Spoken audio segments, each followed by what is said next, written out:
Halo Ibu Diana dan teman-teman semuanya, perkenalkan nama saya Grace Angelita Putri Syanturi dengan NIM 21716500025. Pada video kali ini, saya akan meringkas buku yang berjudul Pengantar Ilmu Hukum yang ditulis oleh R. Soroso SH. Buku ini bertotalkan 33 bab, dan yang kita mulai dari bab pertama.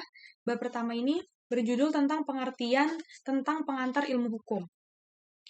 Ada pengertian dari segi ilmu hukumnya yang ditulis oleh Cross yang memberikan definisi bahwa ilmu hukum adalah segala pengetahuan hukum yang mempelajari hukum dalam segala bentuk dan manifestasinya. Lalu pada bab yang kedua, berjudul tentang sejarah singkat pengantar ilmu hukum, di mana di sini tertulis bahwa di Indonesia sendiri, Inleiding Tot the Rechtswetenschap telah dikenal sejak tahun 1924 dengan didirikannya School atau Sekolah Tinggi Hukum di Batavia, Jakarta, di mana dimasukkan dalam kurikulumnya pada saat itu. Lalu, sedangkan istilah pengantar ilmu hukum ini pertama kali digunakan itu di Perguruan Tinggi Universitas Gadjah Mada yang berdiri pada tanggal 3 Maret 1946.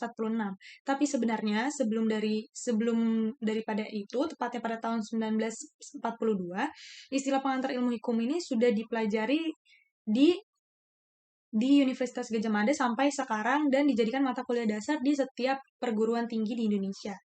Lalu pada bab ketiga, yaitu peran dan fungsi pengantar ilmu hukum, yang pertama itu memberi introduksi atau memperkenalkan segala masalah yang berhubungan dengan hukum, lalu berusaha untuk menjelaskan tentang keadaan, inti, maksud, dan tujuan dari bagian-bagian yang penting daripada hukum, serta bertalian antara berbagai bagian tersebut dengan ilmu pengetahuan hukum.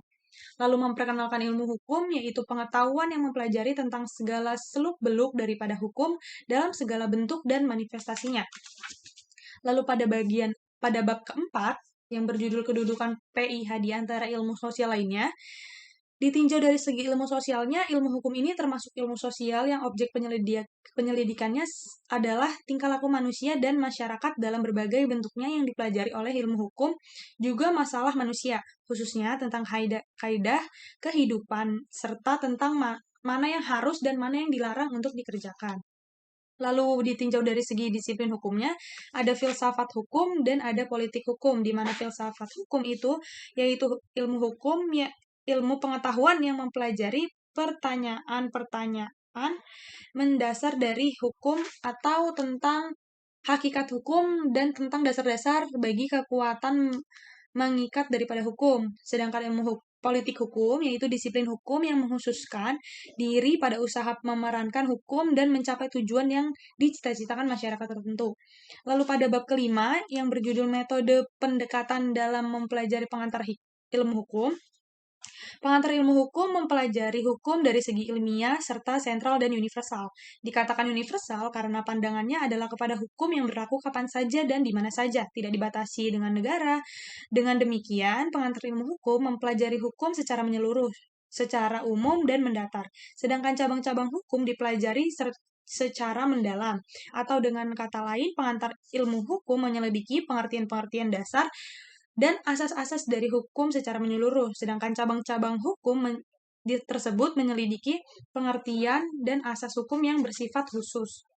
Lalu pada bab ke-6, tentang persyaratan sebagai dosen pengantar ilmu hukum, yang pertama itu harus menguasai bahan-bahan, baik bahan-bahan yang menjadi keseluruhan pembahasan mata pelajaran PIH maupun pengetahuan lain yang mendukung PIH, lalu memahami syarat-syarat pedagogis, dan lalu mempunyai kemampuan untuk menarik serta membangkitkan semangat mahasiswa, lalu mampu dan berani mempopularisasikan acara kuliahnya, dan yang terakhir membentuk pertunjukan kepada mahasiswa agar para mahasiswa untuk selanjutnya dapat belajar menurut caranya sendiri.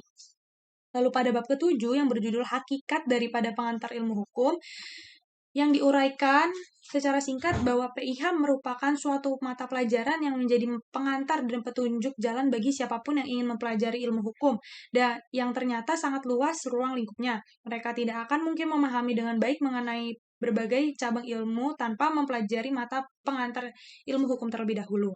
Lalu sebagai suatu mata pelajaran, PIH memberikan dan menanamkan pengertian dasar mengenai arti, permasalahan, dan persoalan-soalan di bidang hukum sehingga ia menjadi mata pelajaran utama yang harus dikuasai oleh mereka yang ingin mempelajari ilmu hukum.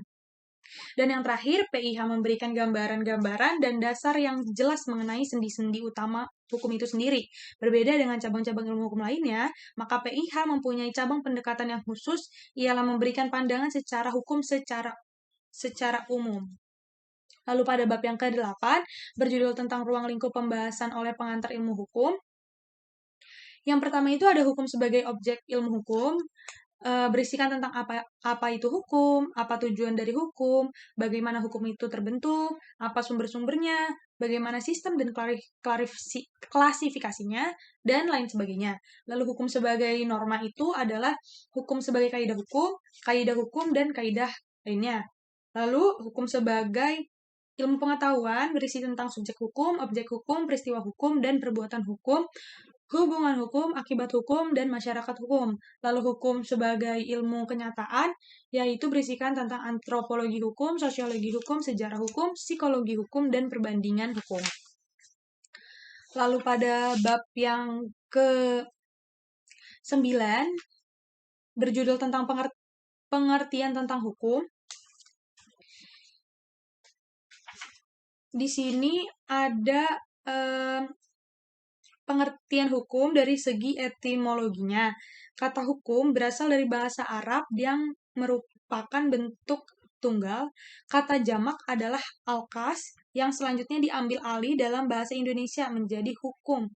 Di dalam pengertian hukum terkandung pengertian bertalian erat yang dengan pengertian yang dapat melakukan paksaan. Yang kedua itu ada rege atau berasal dari kata rectum, yaitu dari bahasa Latin, yang mempunyai arti bimbingan atau tuntunan atau pemerintahan. Lalu yang ketiga ada ius, yang berarti hukum, berasal dari bahasa Latin, eubere, artinya mengatur atau pemerintahan. Lalu ada definisi hukum oleh berbagai pakar. Yang pertama itu ada menurut Profesor Dr. Borts yang menuliskan bahwa hukum itu ialah merupakan peraturan atau norma, yaitu petunjuk atau pedoman hidup yang wajib ditaati oleh manusia. Dengan demikian, hukum bukanlah kebiasaan. Lalu menurut Profesor Dr. Van Kan, hukum itu adalah keseluruhan peraturan yang bersifat memaksa untuk melindungi kepentingan manusia di dalam masyarakat.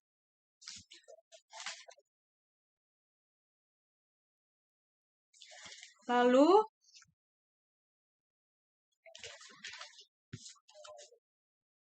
ada menurut W. Levensbergen yang menuliskan bahwa hukum itu merupakan pengatur khususnya untuk pengaturan perbuatan manusia di dalam masyarakat.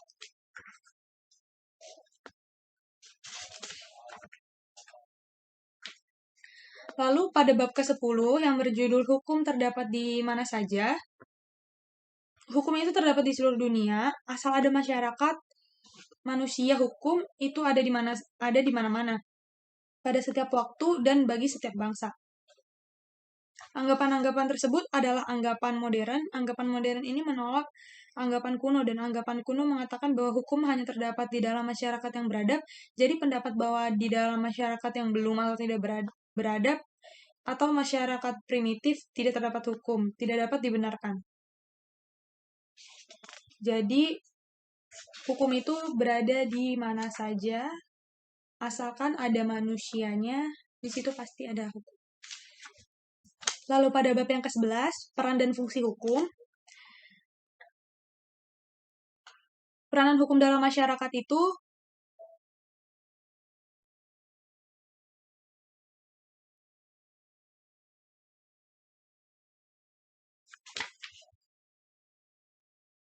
ada peranan-peranan dengan keluarga, di mana seorang laki-laki dan perempuan akan hidup bersama sebagai suami istri, mengikatkan diri dalam perkawinan, melakukan perbuatan yang telah diatur dalam undang-undang perkawinan. Lalu, anak bersikap hormat dan segan pada bapak dan ibunya tanpa dasar melaksanakan pasal 298 Undang-Undang Hukum Perdata.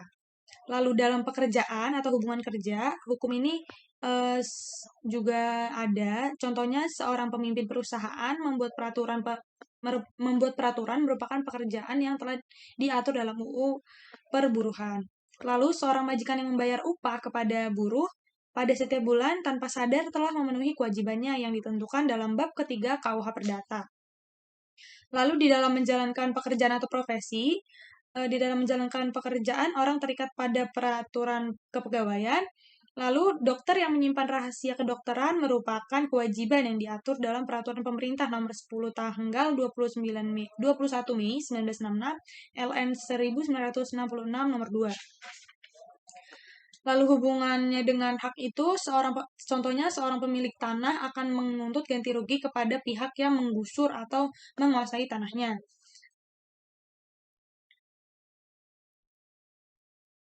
Lalu dalam perkembangan masyarakat, semakin majunya masyarakat, makin berkembangnya teknologi, makin pesatnya pertambahan penduduk berakibat makin terlihatnya kepentingan hukum di dalam masyarakat luas.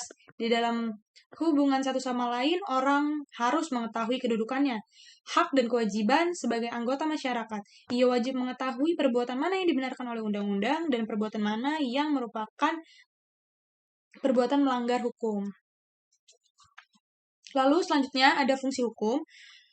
Dalam perkembangan masyarakat, fungsi hukum itu ada pertama sebagai alat pengatur tata tertib hubungan masyarakat, yang kedua sebagai sarana untuk mewujudkan keadilan sosial lahir dan batin, yang ketiga sebagai sarana penggerak pembangunan, dan yang terakhir itu sebagai fungsi kritis.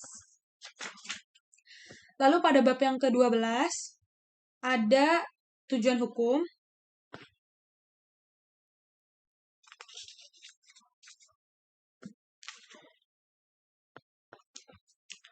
Menurut Profesor MRJ Van Kaan, ia berpendapat bahwa hukum bertujuan untuk menjaga kepentingan tiap-tiap manusia supaya kepentingan-kepentingan itu tidak dapat diganggu.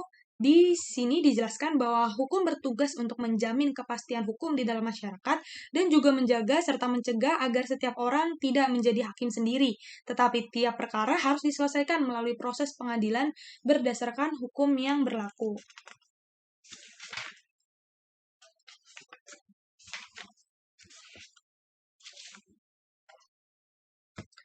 Setelah itu, pada bab yang ke-13, berjudul tentang hukum ditaati orang. Hukum itu ditaati orang karena hukum itu bersifat memaksa. Hal ini dapat ditinjau dari batasan-batasan yang dikemukakan oleh beberapa sarjana hukum. Seperti, yang pertama, hukum ialah keseluruhan peraturan bagi kelakuan atau perbuatan manusia di dalam masyarakat, yang pelaksanaannya dapat dipaksakan dan bertujuan mendapatkan tata dan damai dan keadilan. Lalu, hukum adalah keseluruhan peraturan hidup yang bersifat memaksa untuk melindungi kepentingan manusia di dalam masyarakat. Dan yang terakhir, di samping unsur-unsur Verlof, Berlote, dan disposisi. Lalu selanjutnya, pada bab yang ke-14, berjudul tentang kodifikasi dan perkembangan hukum, di mana kodifikasi hukum itu adalah pembukuan hukum dalam suatu himpunan undang-undang dalam materi yang sama. Tujuan daripada kodifikasi hukum ini yaitu agar didapat suatu kesatuan hukum dan suatu kepastian hukum. Lalu mengapa tumbuh kodifikasi hukum?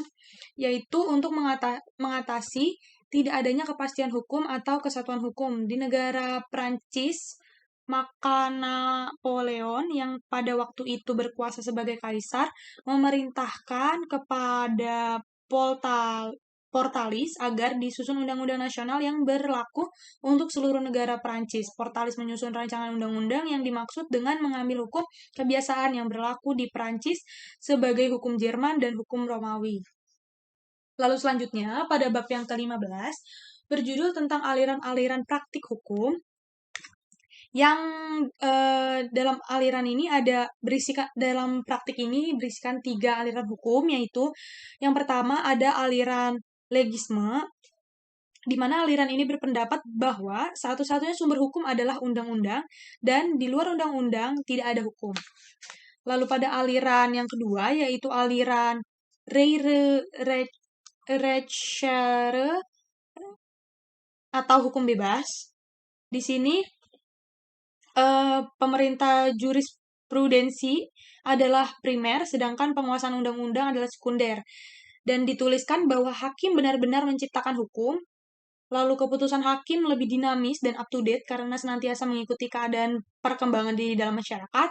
Lalu hukum adalah terbentuk oleh peradilan.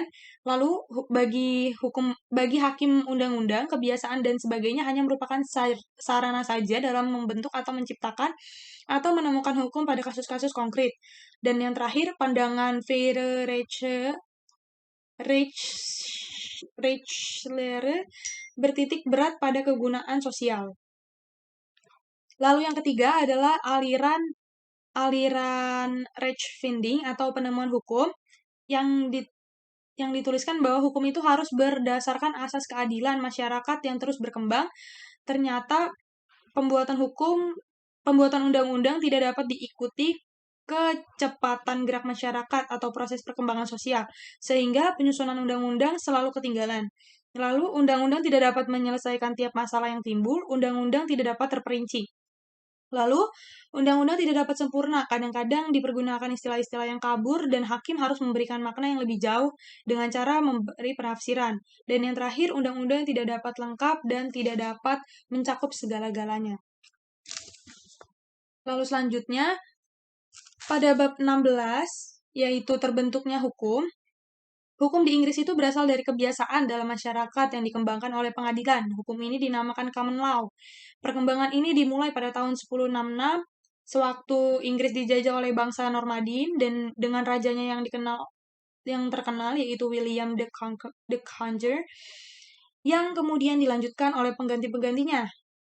Di samping mengatur tata pemerintahan, masalah peradilan diatur juga. Kerap kali penguasa kerajaan yang berperan sebagai hakim, mereka ini dikelilingi dari daerah satu ke daerah lainnya, oleh karena hakim-hakim tersebut dinamakan Judge of Layer. Dari keputusan-keputusan hakim ini tumbuhlah yang dikatakan common law. Lalu dengan demikian dapat dikatakan bahwa Inggris yang menganut sistem hukum common law, hukumnya terjadi dari kebiasaan jurisprudensi, pengadilan, dan perundang-undangan. Sedangkan di Indonesia sendiri, dengan versi yang lebih khas, hukum di Indonesia tumbuh dari kebiasaan dalam masyarakat yang dikenal sebagai hukum adat. Namun, hukum ini terbatas pada hukum perdata khususnya bagi golongan warga negara asli atau bumi putra. Lalu pada bab yang ke-17, yaitu penafsiran hukum, cara-cara penafsiran hukum itu ada berdasarkan pengertian subjektif dan objektif, dan pengertian sempit dan luas. Pengertian subjektif itu apabila ditafsirkan seperti yang dihendaki atau oleh pembuat undang-undang, sedangkan pengertian objektif apabila penafsiran lepas daripada pendapat pembuat undang-undang dan sesuai dengan adat bahasa sehari-hari. Sedangkan dalam pengertian yang sempit, ya ini apabila dalil yang ditafsirkan diberi pengertian yang sangat dibatasi, misalkan mata uang, pengertiannya hanya uang, logam, dan barang yang diartikan yang dapat dilihat dan diraba. Sedangkan pengertian secara luas apabila dalil yang ditafsirkan diberi pengertian seluas-luasnya. Lalu,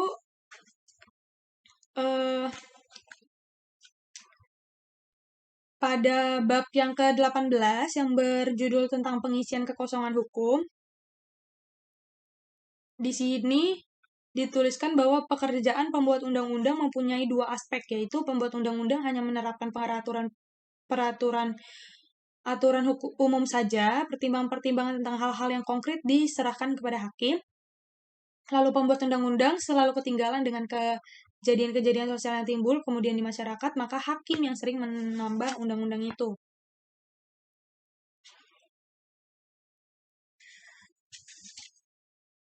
Lalu pada bab yang ke-19, yaitu sumber-sumber hukum.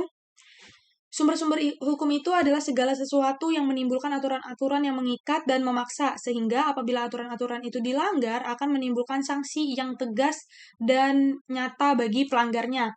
Yang dimaksud dengan segala sesuatu adalah faktor-faktor yang berpengaruh terdapat timbulnya hukum. Faktor-faktor yang merupakan sumber kekuatan berlakunya hukum secara formal, artinya di mana hukum itu dapat ditemukan dari mana asal mulanya hukum, di mana hukum dapat dicari dan hakim dapat mengemukakan hukum. Sehingga dasar putusannya dapat diketahui bahwa suatu peraturan tertentu mempunyai kekuatan mengikat atau berlaku dan lain sebagainya.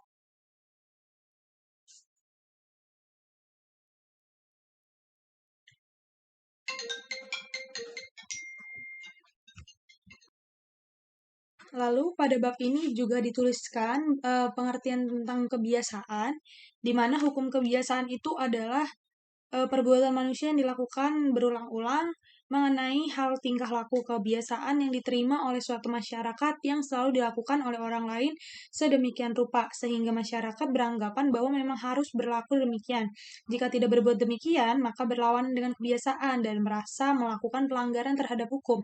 Masyarakat yakin bahwa kebiasaan yang mereka lakukan itu mengandung hukum, maka jika anggota masyarakat itu tidak menaatinya, dia merasa melakukan pelanggaran perasaan hukum yang hidup di tengah-tengah masyarakat.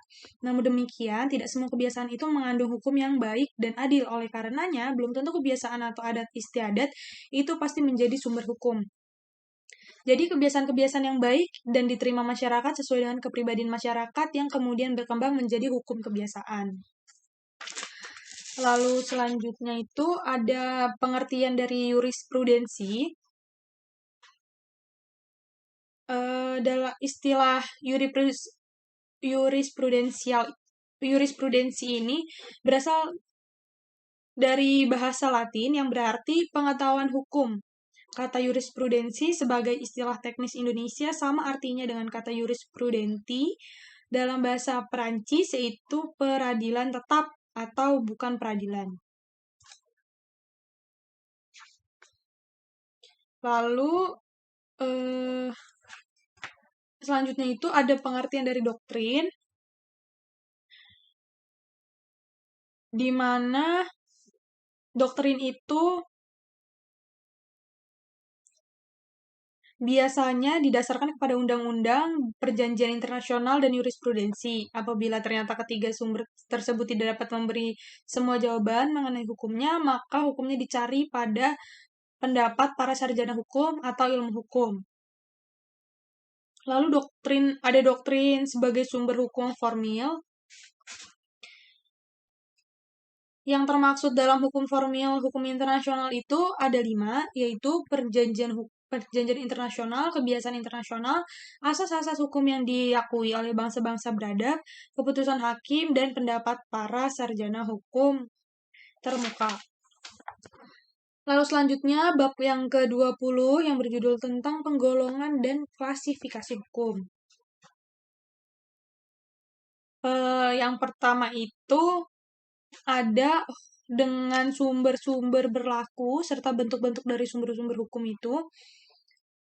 Ada hukum undang-undang, hukum persetujuan, hukum perjanjian antar negara atau hukum traktaat, ada hukum kebiasaan dan hukum adat, ada hukum jurisprudensi, ada hukum ilmu, dan ada hukum revolusi. Lalu selanjutnya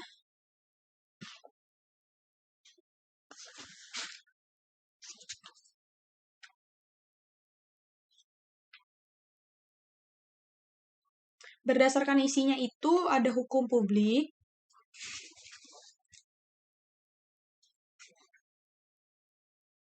hukum publik ini itu ada berisikan tentang hukum pidana, hukum negara, dan hukum acara. Lalu ada hukum privat yang berisikan hukum perdata, hukum dagang, hukum perselisihan. Dalam hukum perselisihan juga dibagi lagi, ada perselisihan privat internasional dan hukum perselisihan nasional. Di dalam hukum perselisihan nasional ada hukum intergetil, ada hukum interlokal, ada hukum antar agama, dan hukum interregional. Dan berdasarkan fungsi dan pemeliharaannya, hukum itu ada hukum material dan hukum formil. Berdasarkan bentuknya, ada hukum tertulis dan hukum tidak tertulis. Lalu ada hukum berdasarkan wujudnya, yaitu ada hukum objektif, dan hukum subjektif. Hukum berdasarkan waktu berlakunya ada ius constitutum dan ius constituendum dan hukum asasi atau hukum alam. Lalu selanjutnya ada bab yang ke-21 yaitu tentang kaidah hukum dan kaidah sosial. Manusia adalah makhluk sosial. Sebagai makhluk sosial, selalu ingin hidup berkelompok, hidup bermasyarakat. Keinginan itu didorong oleh kebutuhan-kebutuhan biologis, seperti hasrat untuk memenuhi makanan dan minuman, atau untuk memenuhi kebutuhan ekonomi. Lalu hasrat untuk membela diri, dan hasrat untuk mengadakan keturunan. Kaidah sosial itu yang pertama ada kaidah susila. Kaidah susila ini adalah kaidah yang paling tua dan paling asli, juga terdapat di dalam sanubari manusia sendiri karena manusia makhluk bermoral tanpa melihat kebangsaan atau masyarakat. Contoh dari norma susila ini ialah jangan mencuri milik orang lain, berbuat jujur, hormatilah sesamamu, jangan berzina, jangan membunuh, dan lain sebagainya. Lalu ada kaidah kesopanan, di mana kaidah kesopanan itu adalah ketentuan-ketentuan hukum yang timbul dari pergaulan dalam masyarakat. Norma kesopanan berdasarkan dasarnya adalah kepantasan, kebiasaan, kepatutan yang berlaku dalam masyarakat. Oleh karenanya, kesopanan dinamakan norma sopan, santun, tata krama, dan adat istiadat. Lalu contoh dari kaidah kesopanan itu, misalkan yang pertama, orang muda wajib menghormati orang yang lebih tua, lalu meminta izin lebih dahulu bila mau masuk rumah orang lain, mempersilakan duduk seorang wanita hamil yang berada dalam kendaraan umum yang penuh penumpang, lalu mengenakan pakaian yang pantas bila menghadiri pesta, dan menggunakan barang orang lain harus minta izin terlebih dahulu dari pemiliknya, dan yang terakhir, jangan meludah di hadapan orang lain. Lalu ada kaidah agama atau kaidah kepercayaan. Ya, norma agama merupakan ketentuan hidup manusia ke arah yang lebih baik dan benar. Lalu contoh-contoh dari kaidah agama ini adalah jangan membunuh sesama manusia, hormati ibu bapakmu, jangan bercabul-cabul, dan jangan mencuri. Lalu yang keempat ada kaidah hukum. Ketiga, kaidah sosial, kesopanan, kesusilaan, dan agama belum cukup menjamin tata tertib di masyarakat. Ada juga kaidah hukum, oleh karenanya diperlukan norma hukum yang mempunyai sifat memaksa dan melindungi kepentingan manusia dalam pergaulan hidup. Contoh dari sifat pada norma hukum adalah adanya paksaan dari luar atau sanksi dari penguasa yang bertugas mempertahankan dan membina tata tertib masyarakat dengan perantaraan alat-alatnya. Lalu ada hubungan antara kaidah hukum dengan kaidah lainnya. Ada hubungan positif,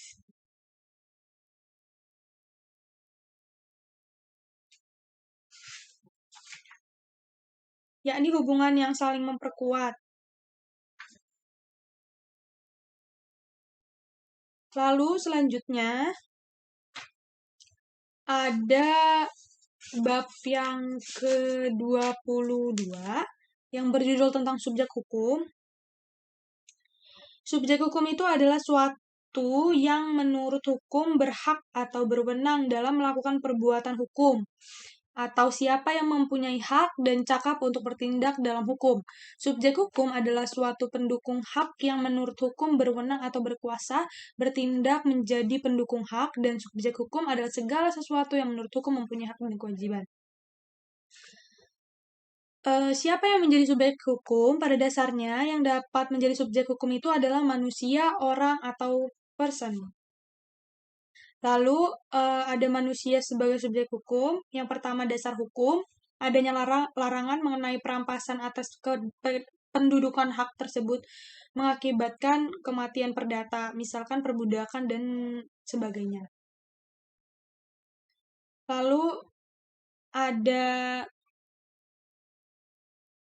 manusia sebagai subjek hukum menurut pendapat para pakar yang ditulis menurut Profesor Egens. Yang dimaksud dengan orang adalah manusia sebagai rich person. Lalu ada menurut Prof. Kocaising berpendapat bahwa yang dimaksud dengan orang tidak hanya manusia biasa tetapi juga badan hukum. Manusia dan badan hukum dapat mempunyai hak dan dalam orang dapat diartikan dalam subjek hukum. Lalu ada beberapa pengecualian dalam manusia sebagai subjek hukum, itu ada anak dalam kandungan, cakap hukum, binatang sebagai subjek hukum, dan badan hukum sebagai subjek hukum.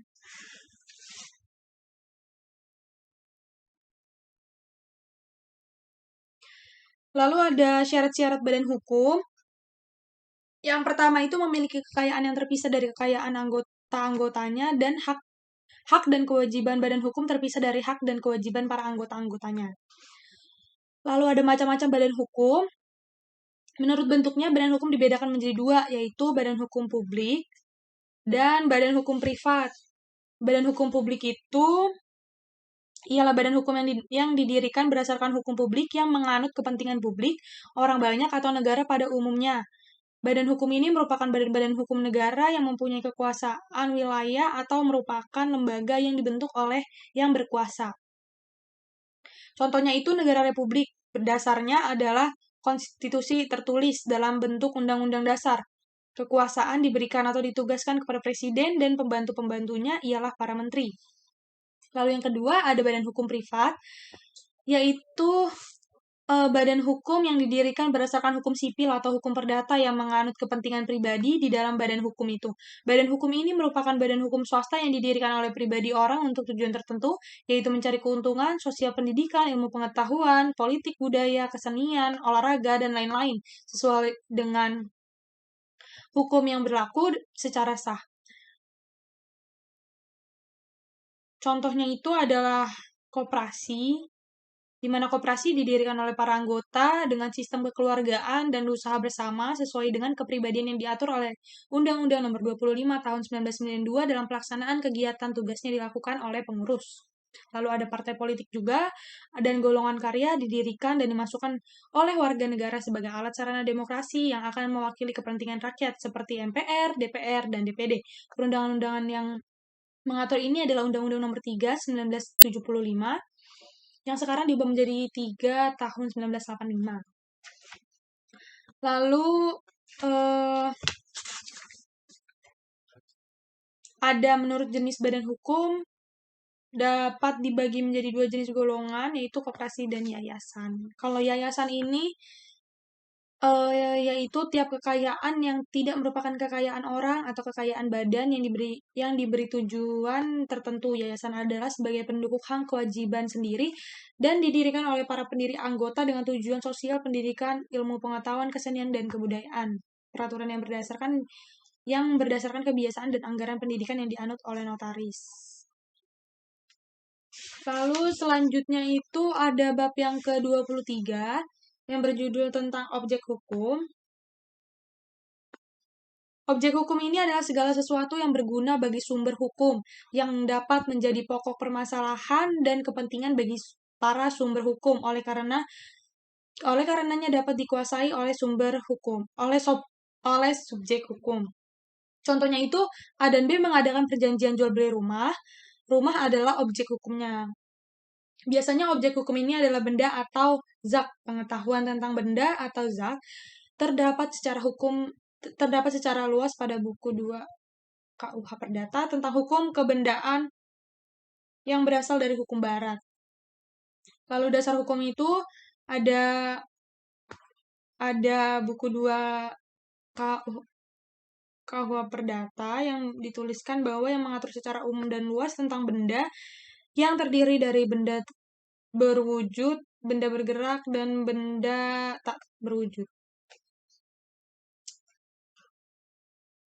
Lalu dasar hukumnya juga ada pada Undang-Undang Pokok Agraria, Undang-Undang Nomor 21 Tahun 1967, ada dalam Ordonansi Nomor 100 Tahun 1939, dan ada pada buku HKUHD. Lalu juga ada pada Outer Suite 1912, dan Stadtblatt tahun 1912, nomor 600. Lalu selanjutnya ada manusia sebagai objek hukum.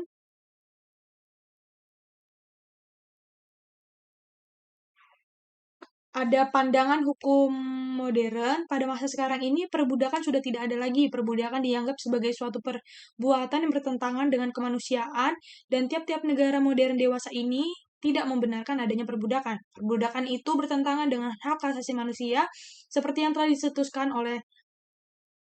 dicetuskan tanggal 10 Desember 1948 oleh Lembaga Dunia PBB dalam Universal Declaration of Human Rights, yang membuat prinsip kemanusiaan yang beradab. Manusia tidak mengenal perbedaan dari segi warna kulit, ras, bangsa, kelamin, agama, kedudukan, golongan, pangkat, dan partai. Setiap manusia mempunyai kepribadian yang dijamin oleh hukum sejak ia lahir di muka bumi sampai ia mati nanti dan masuk ke liang tanah. Selama itu pula hak asasinya tidak boleh dilanggar oleh siapapun. Jika seseorang diperlakukan orang lain sebagai objek hukum, hal itu merupakan pelanggaran hak asasi manusia secara universal dan merupakan pelanggaran hukum yang berlaku di negara itu. Kalau kita hubungkan perhatian bahwa orang tidak dapat diperlakukan sebagai objek hukum, maka setiap orang haruslah diperlakukan sebagai manusia sesuai dengan prinsip kemanusiaan yang adil dan beradab.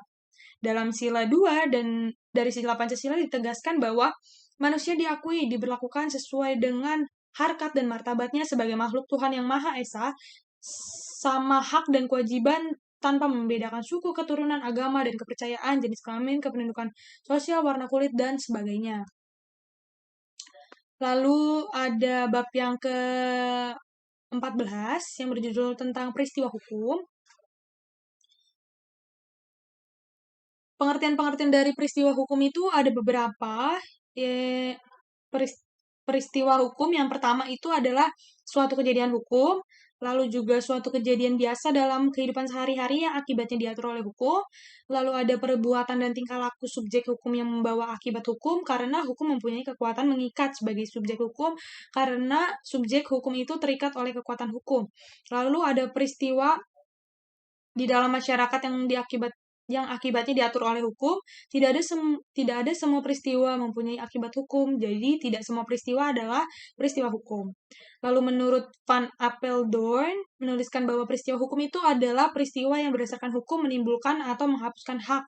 Dan yang terakhir menurut Freud menuliskan bahwa peristiwa hukum adalah peristiwa sosial yang tidak secara otomatis dapat merupakan atau menimbulkan hukum. Suatu peristiwa yang merupakan peristiwa hukum apabila peristiwa itu diatur oleh peraturan hukum dan dijadikan peristiwa hukum. Macam-macam peristiwa hukum itu ada peristiwa menurut hukum dan pariwisata melanggar hukum itu contohnya seperti kelahiran, kematian, pendudukan tanah, pencemaran laut, lingkungan hidup, jual beli, sewa menyewa, pemberian kredit, pembukaan rekening bank, perjanjian negara, pembunuhan, dan lain-lain. Lalu ada peristiwa hukum tunggal dan peristiwa hukum majemuk. Contohnya itu dalam perjanjian jual beli akan terjadi peristiwa tawar-menawar, penyerahan uang, penerimaan barang.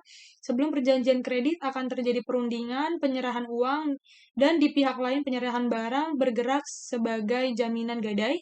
Dengan pengembalian uang, maka di pihak lain berarti mengembalikan barang jaminan. Lalu ada peristiwa hukum sepintas dan peristiwa hukum terus-menerus, di mana peristiwa hukum sepintas ini seperti pembatalan perjanjian tawar-menawar, dan hukum terus-menerus ini seperti perjanjian sewa-menyewa, uang menyewa berjalan bertahun-tahun. Lalu ada hukum positif dan hukum negatif. Lalu selanjutnya ada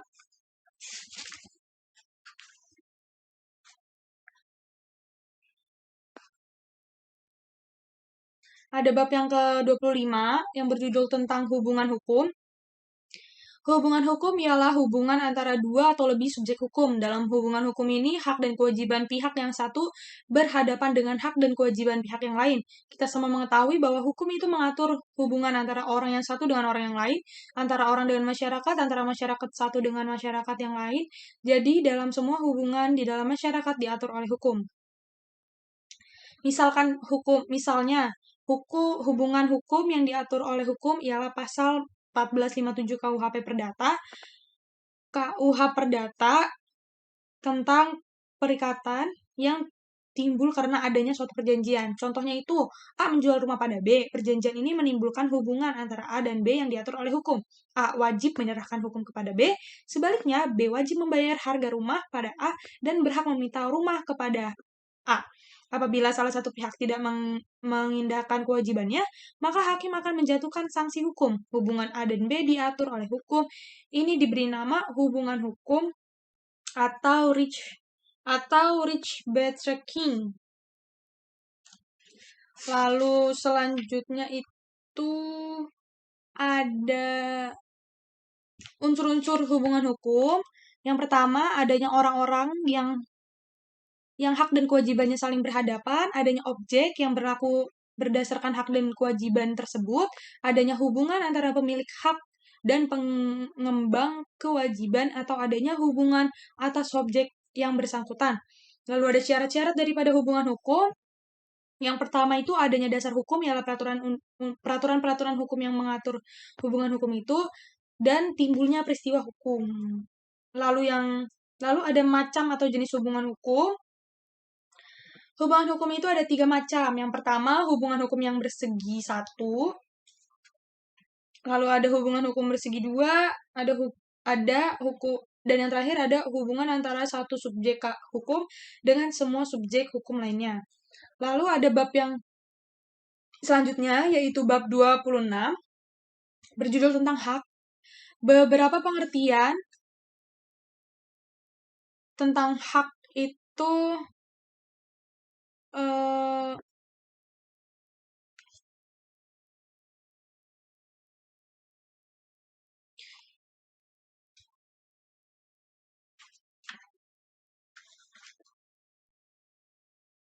dalam pasal 570 KUH Perdata disebutkan bahwa hak milik adalah hak untuk menikmati kegunaan suatu kebendaan dengan cara bagaimanapun, juga asal tidak bertentangan dengan undang-undang atau peraturan umum yang ditetapkan oleh suatu kekuasaan atas yang berhak menetapkan dan tidak mengganggu hak-hak orang lain. Lalu ada teori-teori tentang hak. Yang pertama itu ada teori yang menganggap hak sebagai kepentingan yang terlindungi. Lalu ada teori yang menganggap hak sebagai kehendak yang diperlengkapi dengan kekuatan atau will match teori. Lalu ada teori gabungan yang mencoba mempersatukan unsur-unsur kehendak kepentingan dalam pengertian hak. Lalu ada macam-macam hak. Yang pertama itu ada hak mutlak, yaitu setiap kekuasaan mutlak yang oleh hukum diberikan kepada subjek hukum untuk membuat suatu atau bertindak akan memperhatikan kepentingannya. Kekuasaan ini dikatakan mutlak karena berlaku terhadap setiap subjek hukum lain. Lalu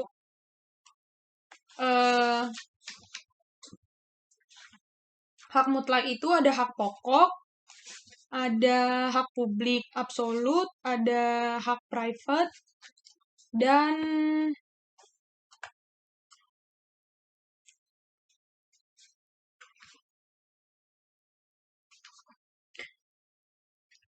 selanjutnya itu ada, selain hak mutlak juga ada hak relatif. Hak relatif itu ialah setiap kekuasaan atau kewenangan yang oleh hukum diberikan kepada subjek hukum lain supaya ia berbuat sesuatu, tidak berbuat sesuatu, atau memberi sesuatu.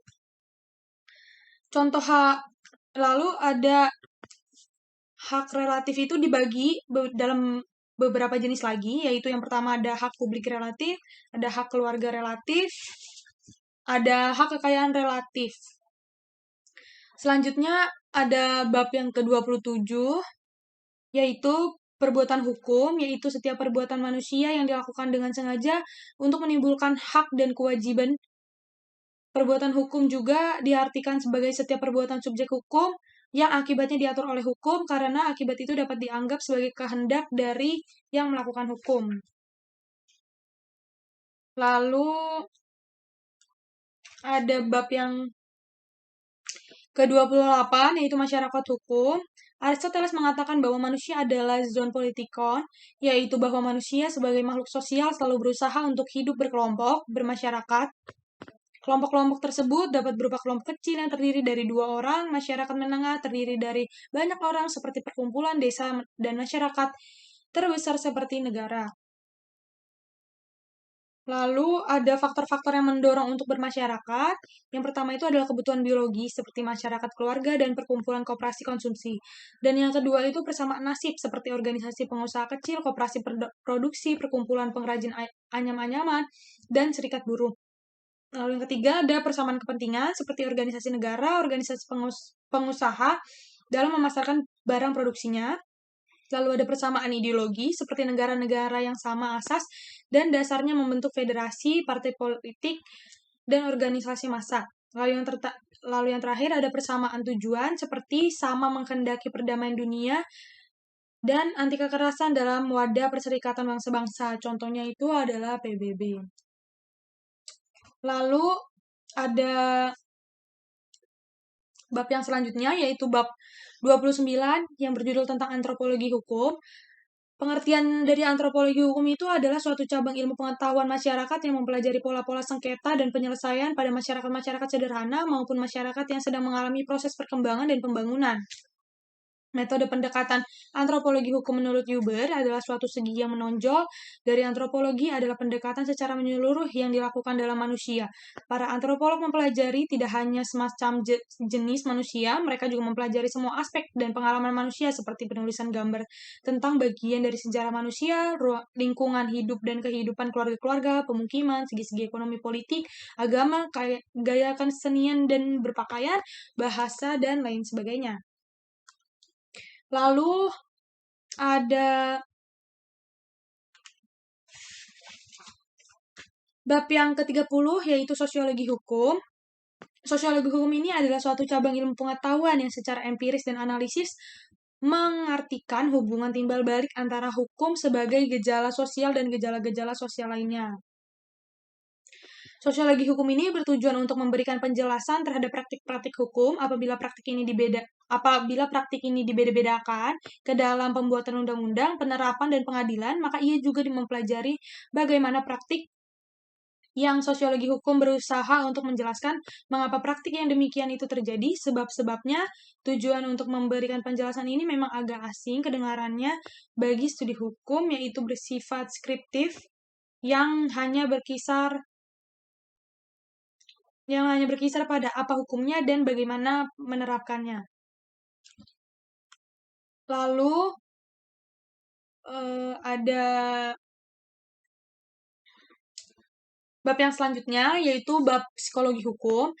Psikologi hukum itu adalah suatu cabang pengetahuan yang mempelajari hukum sebagai suatu perwujudan dari perkembangan jiwa manusia. Psikologi adalah ilmu pengetahuan yang tentang perilaku manusia atau human behavior. Maka dalam kaitan dengan studi hukum, ia akan melihat hukum sebagai salah satu dari percerminan perilaku manusia. Suatu kenyataan bahwa salah satu yang menonjol pada hukum, terutama pada hukum modern, adalah penggunaannya secara sadar. Dengan demikian, sadar atau tidak, hukum telah memasuki bidang psikologi, terutama psikologi sosial. Lalu pada bab yang ke-32 itu berjudul tentang sejarah hukum. Pengertian dari sejarah hukum itu adalah salah satu bidang studi hukum yang mempelajari perkembangan dan asal-usul sistem hukum dalam suatu masyarakat tertentu dan membandingkan antara hukum yang berbeda karena dibatasi oleh perbedaan waktu. Lalu yang terakhir itu adalah bab yang ke-33 berjudul tentang perbandingan hukum, di mana perbandingan hukum ini adalah ilmu pengetahuan yang usianya relatif muda. Dari sejarah yang kita ketahui bahwa perbandingan hukum sejak dulu dipergunakan orang, tetapi baru secara insidental. Perbandingan hukum baru berkembang secara nyata pada akhir abad ke-20, lebih-lebih sekarang di mana negara-negara di dunia mempunyai saling ketergantungan dan saling membutuhkan hubungan yang erat. Perbandingan hukum ini jadi diperlukan. Dengan perbandingan hukum dapat diketahui jiwa serta pandangan hidup bangsa lain termasuk hukumnya, dan dengan saling mengetahui hukumnya, sengketa dan kesalahpahaman dapat dihindari. Dengan demikian, dijelaskan bahwa tujuan perbandingan hukum tidak semata-mata untuk mengetahui perbedaan dan persamaannya saja, tetapi jauh daripada itu ialah untuk mengetahui sebab-sebab dan faktor-faktor yang mempengaruhi persamaan dan perbedaan tersebut.